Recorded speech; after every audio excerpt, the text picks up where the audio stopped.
La limitation de vitesse à 30 km/h me concerne? Oui. A. Non. B.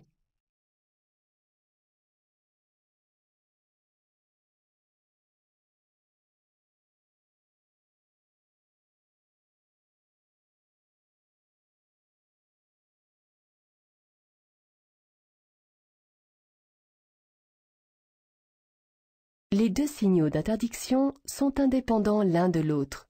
Celui du haut limite la vitesse à 30 km/h, alors que celui du bas interdit l'accès aux véhicules de plus de 3,5 tonnes. Je dois donc respecter le signal du haut, qui me concerne, et ne pas rouler à plus de 30 km/h. Si cette limitation s'adressait uniquement aux véhicules de plus de 3,5 tonnes, le panneau du haut serait complété par un panonceau le précisant.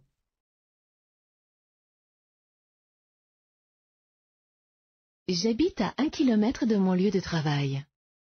Pour réduire les émissions de CO2, j'utilise ma voiture? A. Je vais à pied? B.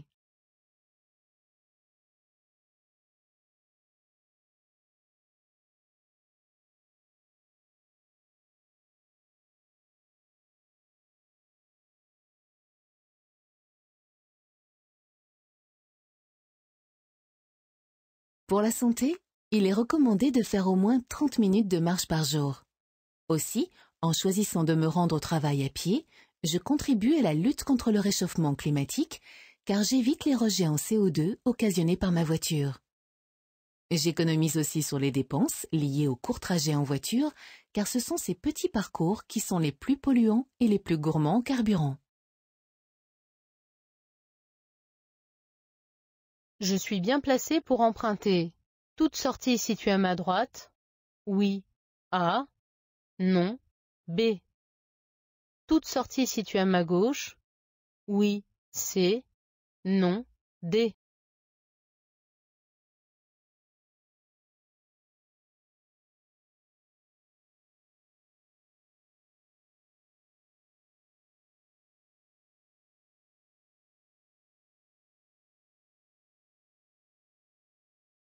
J'aborde un carrefour à sens giratoire.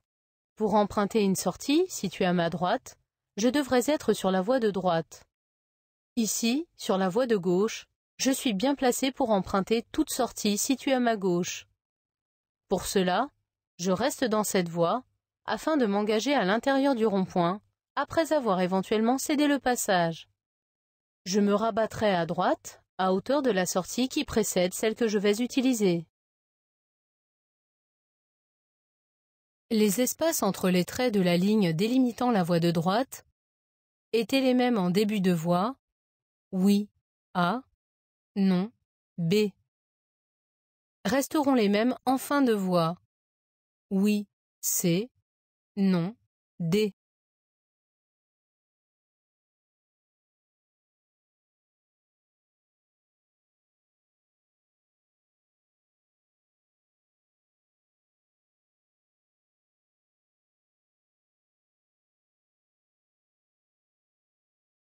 La voie de droite est une voie réservée aux véhicules lents, ne circulant pas à plus de 60 km/h.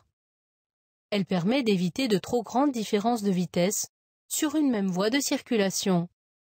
La ligne large qui la délimite contient des traits resserrés qui sont toutefois plus espacés au début et à la fin. Sur une distance de 100 mètres, si je roule à 80 km/h, je percevrai le même nombre d'indices que si je roule à 40 km/h, A. 2 fois plus d'indices que si je roule à 40 km/h, B. 2 fois moins d'indices que si je roule à 40 km/h, C.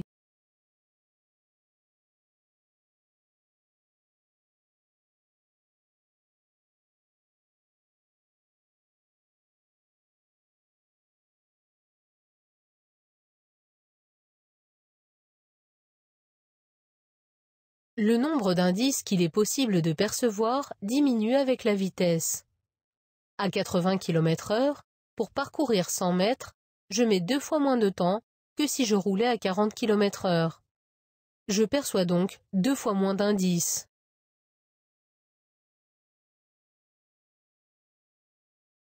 Je cède le passage à la voiture de droite. Oui. A. Non. B.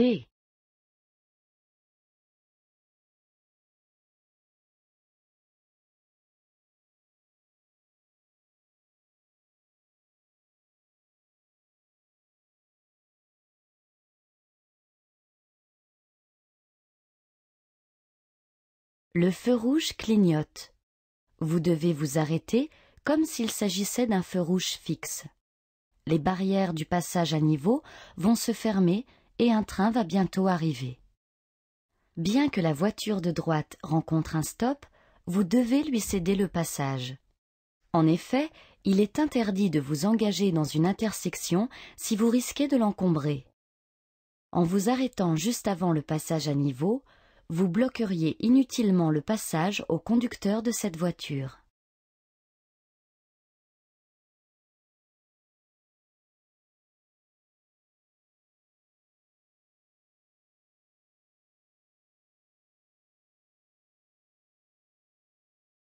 Je suis autorisé à circuler avec tes pneus thermocontact.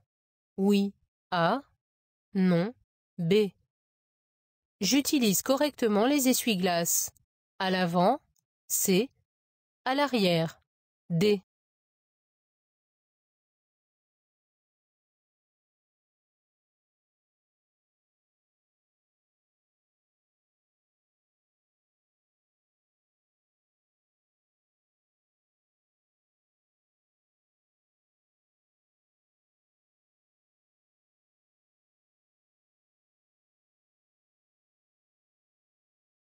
Le panneau bleu signale une obligation d'utiliser les chaînes à neige sur au moins 2 roues motrices.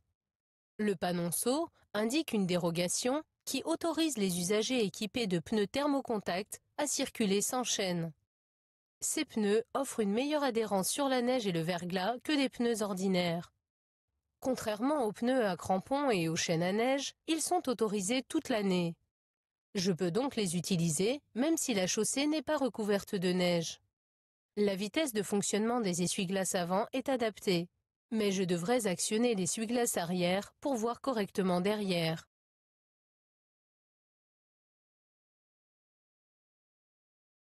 La moto tarde à démarrer. Je la dépasse. Oui. A. Non. B.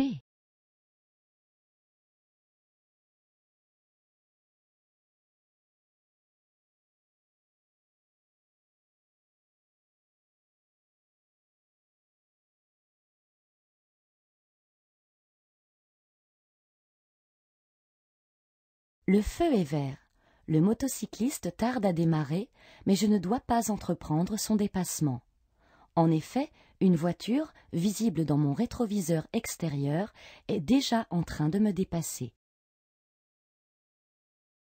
Un enfant de moins de 10 ans peut être installé à l'avant si le véhicule ne comporte pas de siège à l'arrière. Oui. A. Non. B. Les sièges arrière ne sont pas équipés de ceinture de sécurité. Oui. C. Non. D.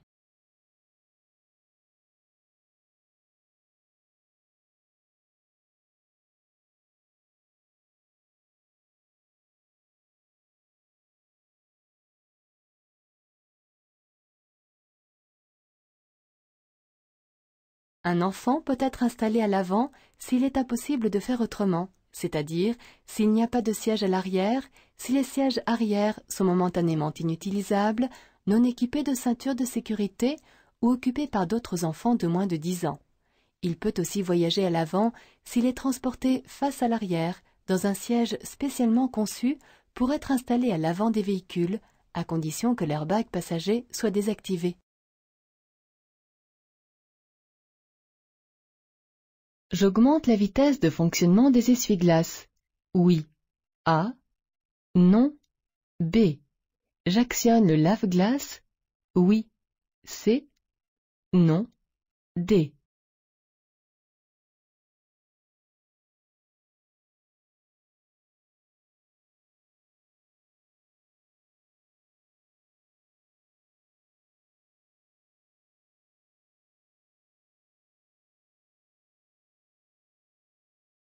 Il est indispensable de bien voir pour détecter à temps un danger. Comme il pleut, mes essuie-glaces fonctionnaient déjà, mais la voiture qui me dépasse va projeter une quantité d'eau supplémentaire sur le pare-brise. En conséquence, j'augmente la vitesse de fonctionnement des essuie-glaces. L'eau projetée par la voiture étant de l'eau sale, j'actionne également le lave-glace.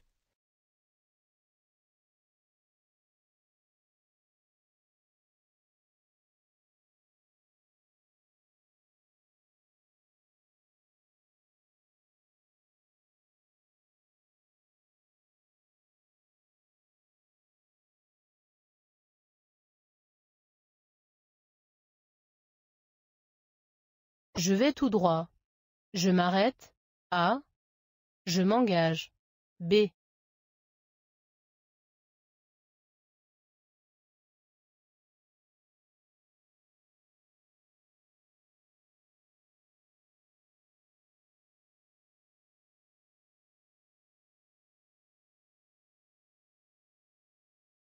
Le conducteur de la voiture doit me laisser passer avant de tourner à sa gauche. Mais un piéton s'apprête à traverser la chaussée. Comme il n'y a aucun passage piéton à moins de 50 mètres, il a la priorité. Je dois donc m'arrêter avant l'intersection pour lui céder le passage. Je cède le passage à la voiture grise. Oui. A. Non. B. À la voiture bleue. Oui. C. Non. D.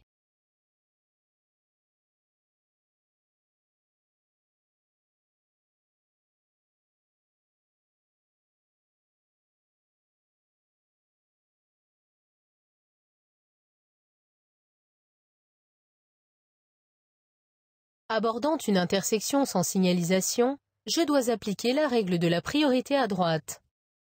Je dois donc céder le passage à la voiture grise qui vient de ma droite. En revanche, la voiture bleue située à ma gauche doit me céder le passage avant de tourner. Je passe donc avant elle. Je vais au terrain de camping. J'allume mon clignotant gauche. Oui. A. Non. B.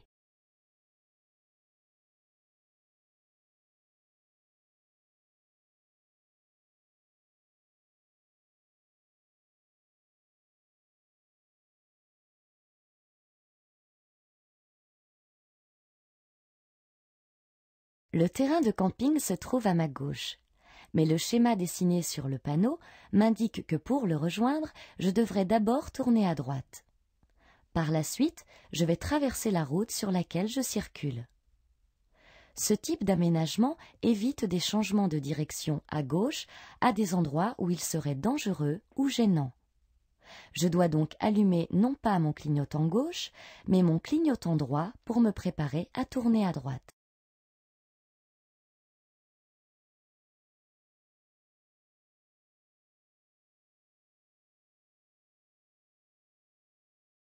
L'accès à ce carrefour à sens giratoire est autorisé aux cyclistes A, interdit aux cyclistes B.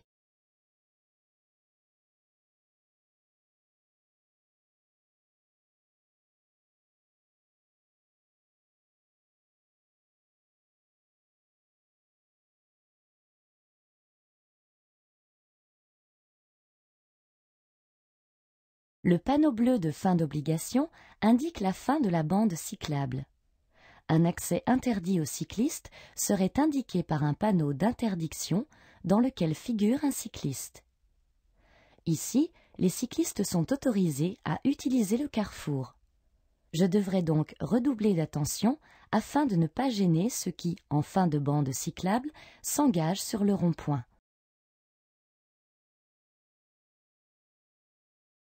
Je peux ouvrir immédiatement la portière pour quitter le véhicule. Oui. A. Non. B.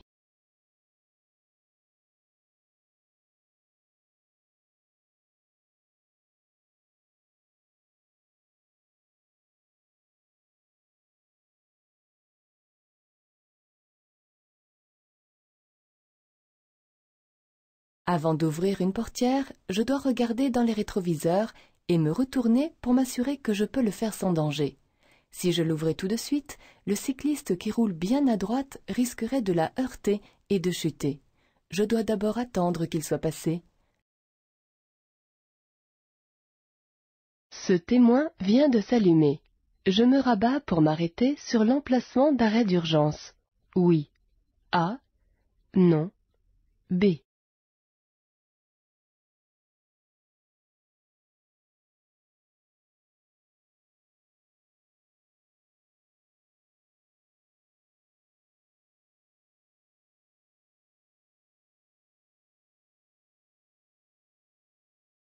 Le témoin de température d'eau m'alertant d'une surchauffe du moteur, je m'arrête le plus tôt possible. Sur l'emplacement d'arrêt d'urgence, je serai davantage en sécurité, car plus éloigné de la circulation. Mais ici, il serait dangereux de me rabattre pour m'y arrêter, car le ralentissement important que nécessiterait cette manœuvre surprendrait le conducteur du camion que je viens de dépasser. J'allume les feux de détresse et ralentis progressivement pour m'arrêter plus loin, sur la bande d'arrêt d'urgence.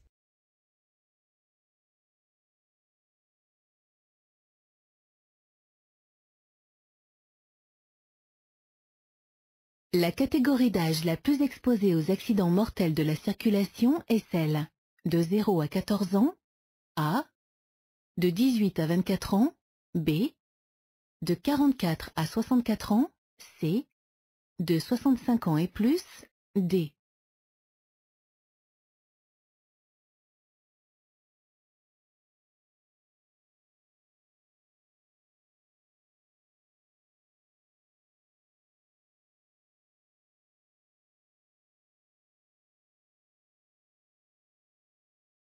La catégorie d'âge la plus exposée aux accidents mortels de la circulation est celle de 18 à 24 ans. Elle ne représente que 9% de la population, mais 22% des tués. En effet, l'inexpérience associée à la prise de risque importante liée à cette tranche d'âge en sont les principales raisons. Les accidents impliquant des jeunes se produisent très souvent les nuits de week-end après des sorties. En cas d'accident, après avoir appelé les secours, je m'occupe en priorité de la victime, qui pleure, A, ou qui ne respire plus, B.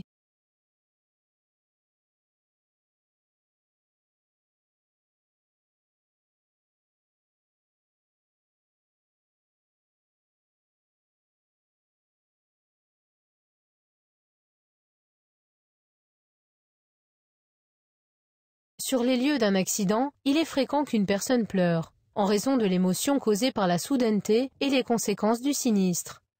Ces personnes sont conscientes et ne nécessitent généralement pas de soins urgents. En revanche, une victime qui ne respire plus, c'est l'urgence absolue. Je m'en occupe en priorité en attendant l'arrivée des secours. Si je sais pratiquer le bouche à bouche, je tente de la réanimer. Le non-fonctionnement d'un feu de croisement est plus dangereux s'il s'agit de celui de droite, A, de gauche, B.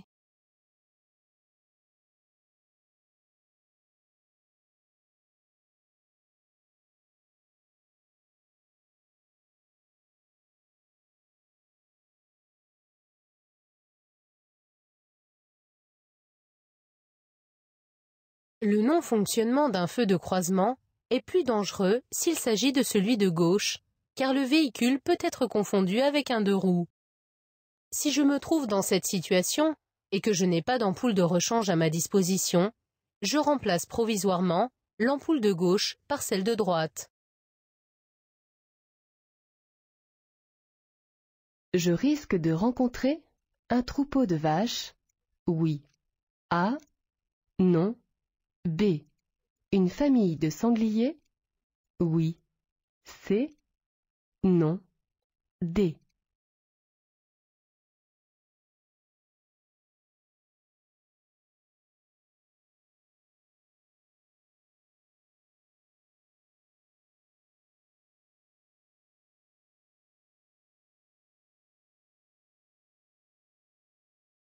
Ce signal annonce un passage fréquent d'animaux domestiques à 150 mètres.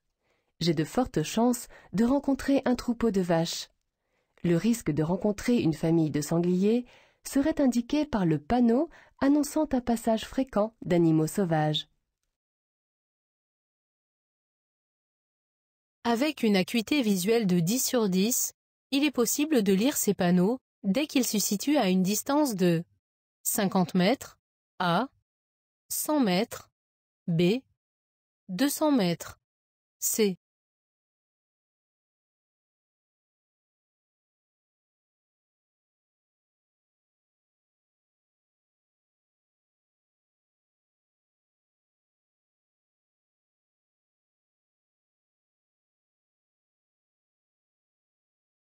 Plus je roule vite, plus je dois anticiper. Pour cette raison, la taille des panneaux dépend de la vitesse maximale autorisée. Conçus pour être lus à une distance de 6 secondes, ils sont donc plus grands sur autoroute que sur route. Ils doivent être lus suffisamment tôt pour anticiper la sortie. À 130 km/h, avec une acuité visuelle de 10 sur 10, je dois pouvoir les lire à 200 mètres.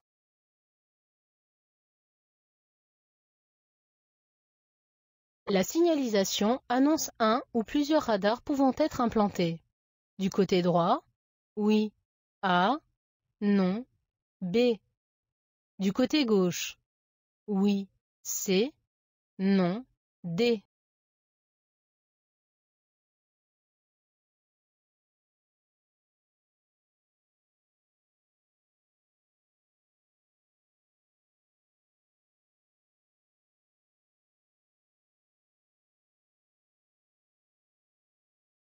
Ce panneau annonce une zone où je rencontrerai un ou plusieurs radars fixes.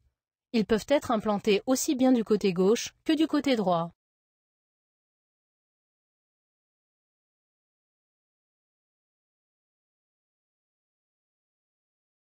Je vais tout droit. Je m'engage. A. J'attends. B.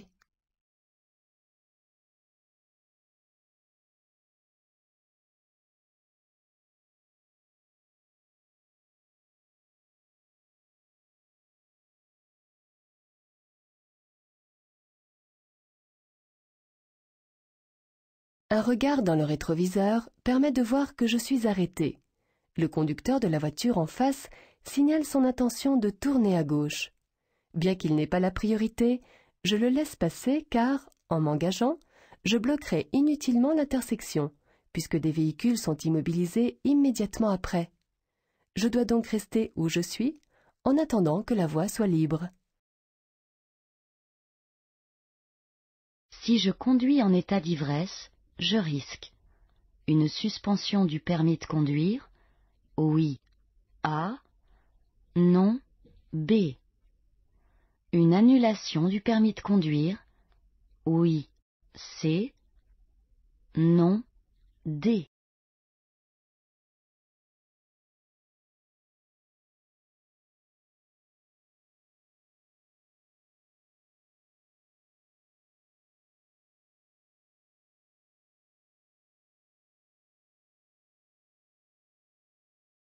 Si vous conduisez en état d'ivresse, vous risquez une suspension du permis de conduire, mais aussi une annulation dont la durée peut atteindre 3 ans suivant la décision du juge. Contrairement à la suspension, votre permis ne vous est pas restitué à la fin d'une période d'annulation. Vous êtes, dans ce cas, obligé de repasser le permis de conduire.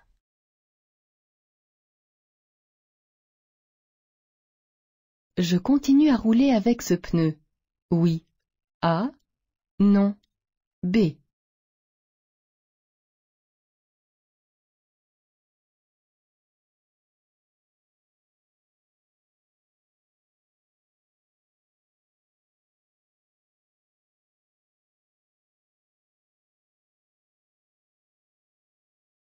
Les bosses à l'intérieur des sculptures sont les indicateurs d'usure. Lorsque l'usure d'un pneu atteint le niveau d'un indicateur, la profondeur de la rainure n'est plus que de 1 mm 6, minimum en dessous duquel il est interdit de rouler. 3 des 4 indicateurs visibles sont presque atteints par l'usure qui a entamé le 4e. Il serait donc dangereux de continuer à rouler avec ce pneu. Je le change. Ce signal interdit de dépasser. Oui. A. Non. B. Je peux dépasser l'autocar. Oui. C. Non. D.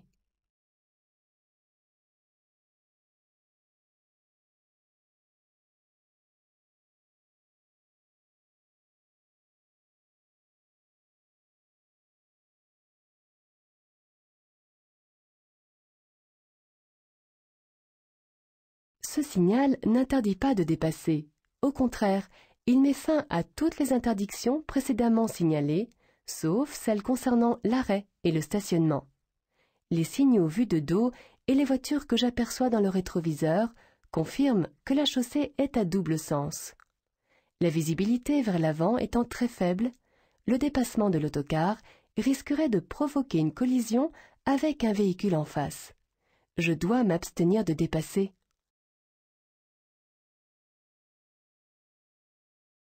Je peux rester en feu de croisement. A.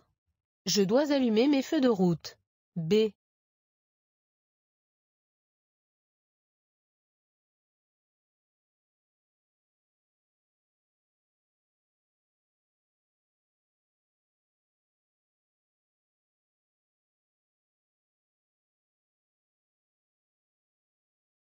Je circule en agglomération dans une rue non éclairée.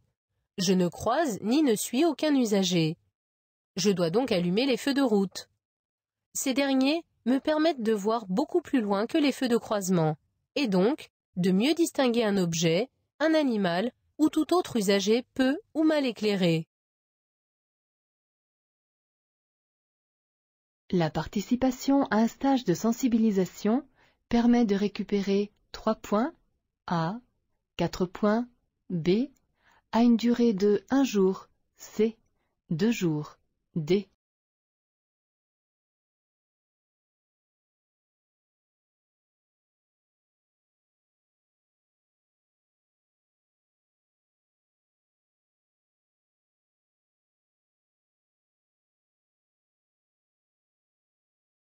La participation à un stage de sensibilisation d'une durée de 2 jours permet de récupérer 4 points.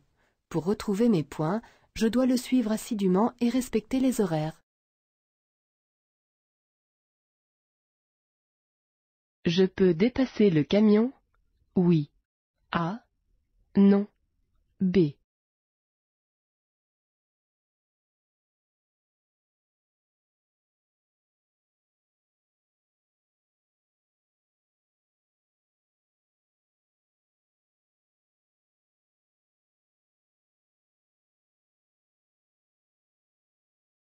Le premier signal met fin à une interdiction de dépasser, mais je ne peux pas pour autant entreprendre le dépassement du camion car une voiture occupe la voie de gauche pour me doubler. Je suis bien placé pour aller à Rouen? Oui. A. Non. B. À Lille? Oui. C. Non. D.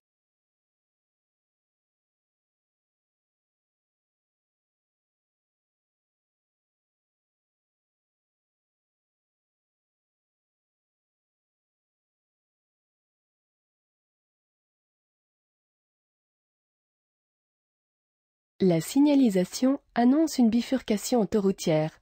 Le panneau de droite m'informe que pour aller à Lille, je quitterai cette autoroute par une voie de décélération à 800 mètres pour en emprunter une autre. Celui de gauche confirme que pour aller à Rouen, je continuerai sur cette autoroute. La bifurcation étant sans affectation de voie, je suis aussi bien placé pour aller à Rouen qu'à Lille. Je peux dépasser cette voiture par la droite? Oui. A. Non. B. Je dois ralentir? Oui. C. Non. D.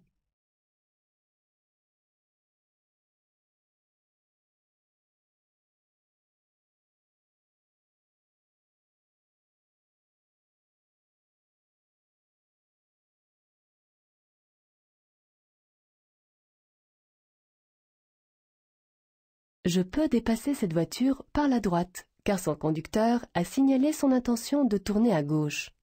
Je ralentis pour aborder cette intersection sans signalisation, à une vitesse qui me permettrait de m'arrêter sur place, car je dois me tenir prêt à céder le passage à droite.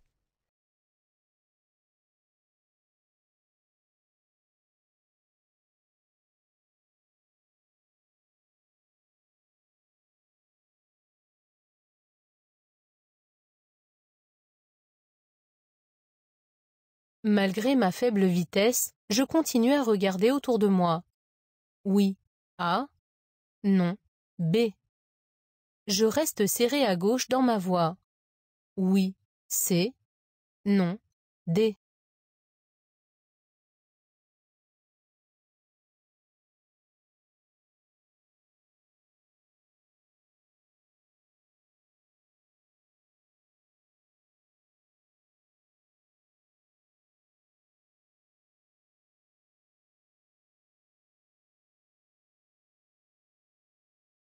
Plus le trafic est ralenti, plus le nombre de motocyclistes qui remontent les fils est important.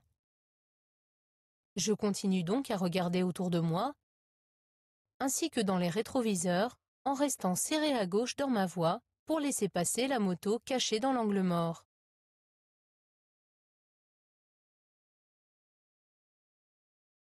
Je klaxonne. Oui, A. Non, B.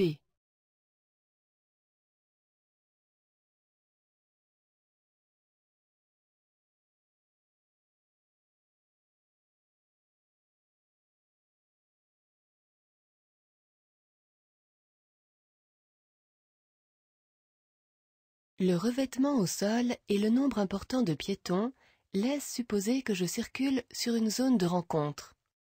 Il s'agit d'un lieu où tous les usagers partagent le même espace. Je dispose de peu de place, mais je ne dois pas klaxonner, car il n'y a aucun danger immédiat, étant donné que dans cette situation, je dois rouler au pas et être prêt à m'arrêter instantanément, au cas où un piéton s'engagerait ou ferait un écart. Pour tourner à gauche, je ralentis dès maintenant. A. Seulement dans la voie de stockage. B.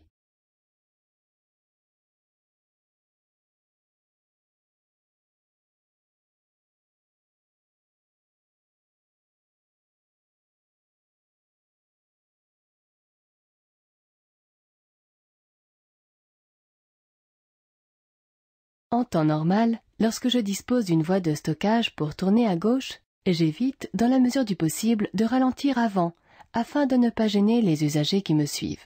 Mais ici, la chaussée est rendue très glissante par la neige. Attendre d'être dans la voie de stockage pour ralentir m'obligerait à freiner plus tard, donc plus fort, au risque de déraper et perdre le contrôle de mon véhicule. De plus, aucun usager ne me suit. Je ralentis donc dès maintenant. Cette conductrice est prête pour démarrer? Oui. A. Non. B.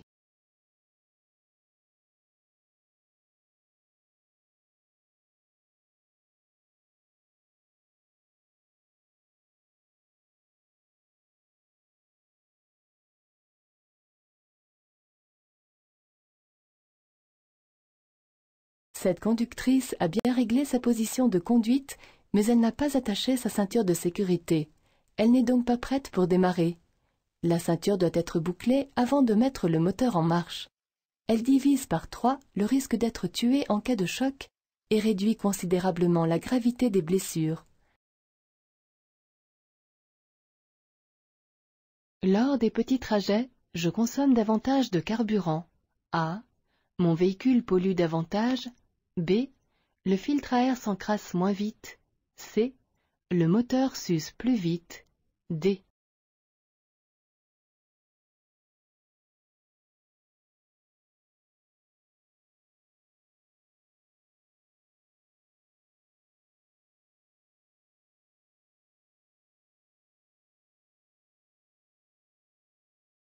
Un moteur froid consomme plus, pollue plus et s'use plus rapidement. Lors des petits trajets, je consomme en moyenne beaucoup plus de carburant que sur les longs parcours. Pendant le premier kilomètre, la surconsommation est d'environ 50%. Mon véhicule pollue davantage, l'encrassement du filtre à air est plus rapide et le moteur s'use plus vite. Pour les courtes distances, je choisis si possible la marche à pied, le vélo ou les transports en commun.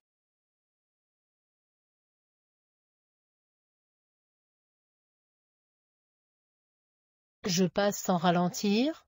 A. Je ralentis et je passe. B. Je m'arrête. C.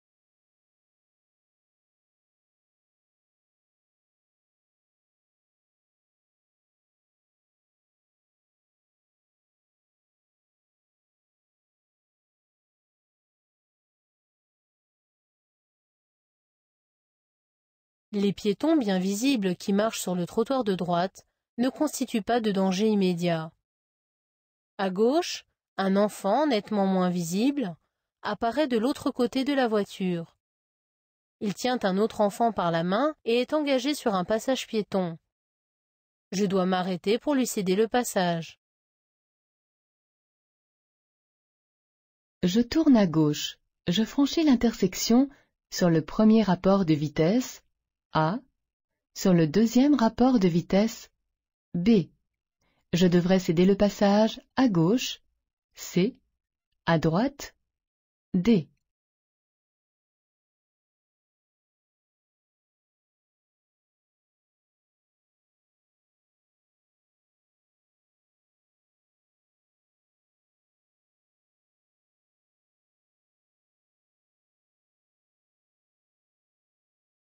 Les véhicules qui viennent de droite rencontrent un stop et doivent me céder le passage. En l'absence d'autres panneaux de priorité, je passerai avant les véhicules de gauche. Cependant, je dois aborder cet endroit au pas car le passage est très étroit, le tournant serré et il n'y a aucune visibilité. Et si un piéton traverse, je devrais lui céder le passage. Sur le deuxième rapport de vitesse, j'arriverai beaucoup trop vite. Je m'engage donc en première pour franchir cette intersection.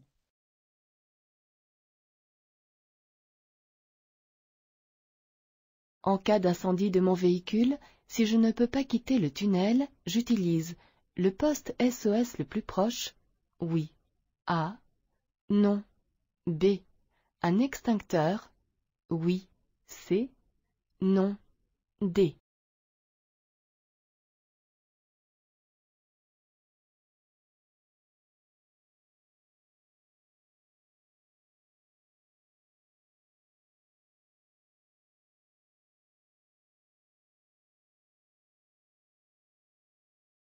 En cas d'incendie de mon véhicule, la meilleure solution serait de quitter le tunnel. Mais si cela était impossible, je me dirigerais au plus vite vers la niche de sécurité la plus proche pour alerter les secours en utilisant le poste d'appel d'urgence et tenterai d'éteindre le feu avec l'extincteur s'il s'agit d'un début d'incendie. Ensuite, j'évacuerai le tunnel par une issue de secours.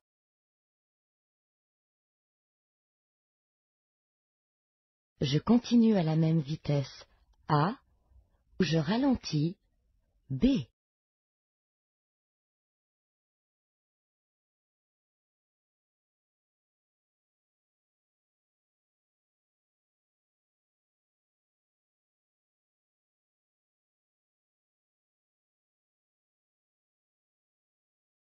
Devant moi, des piétons se trouvent sur un trottoir étroit près de la chaussée. Comme je vais croiser un véhicule, si l'un d'eux approchait du bord, je ne pourrais pas faire d'écart sur la gauche. En restant à 50 km/h, je mettrais en danger les autres usagers. Je dois donc ralentir. Comme un automobiliste me suit à faible distance, je dois aussi faire clignoter mes feux stop afin de le prévenir de mon ralentissement.